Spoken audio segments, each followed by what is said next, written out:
Hi, and welcome to Surviving the Global Pandemic. I'm your guide and host, Jessie Cruikshank. Today, we are going to talk about working from home. So, I'm very new to the working at home kind of thing. I have specifically chosen to keep an office, to have somewhere offsite, because my husband works from home, and the two of us working in the same place was going to lead to marital strife.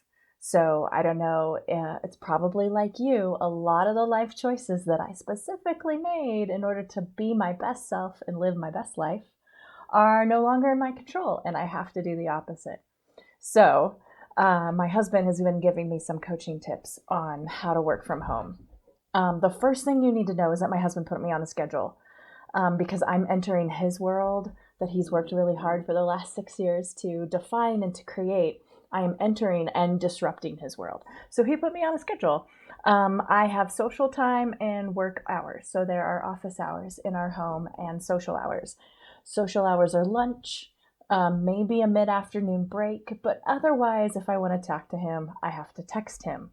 Now he's on the other side of this wall and he can hear everything I say, which creates our second negotiation as people working from home.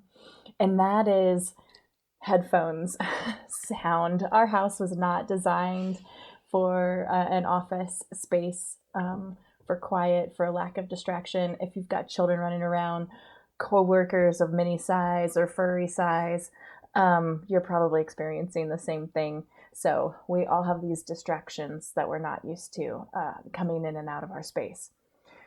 The interesting thing that I've been wrestling through the last week, that my husband gave me some really great advice about, was I was working through lunch. I was forgetting to eat.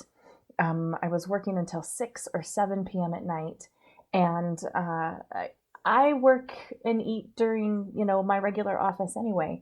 So the great advice that my husband gave me is that when you're in a different environment, you have different environmental cues. If you're not used to working at home, then you don't have those environmental cues to trigger you that it's food time or it's time to stop.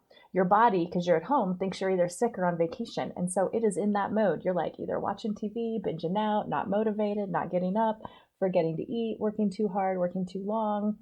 All of those are real. I've been experiencing them.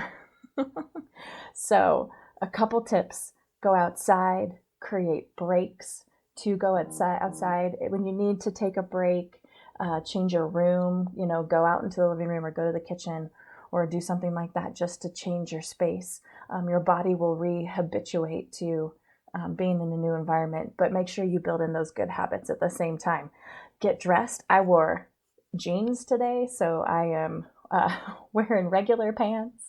And just make sure that you have a work only space, that you really separate out, as well as your time, you separating out your space. So that you have an office space, you have a non work space, and you're just bringing in that structure into your environment. So hopefully I'll do better this week at working from home, and good luck to you too.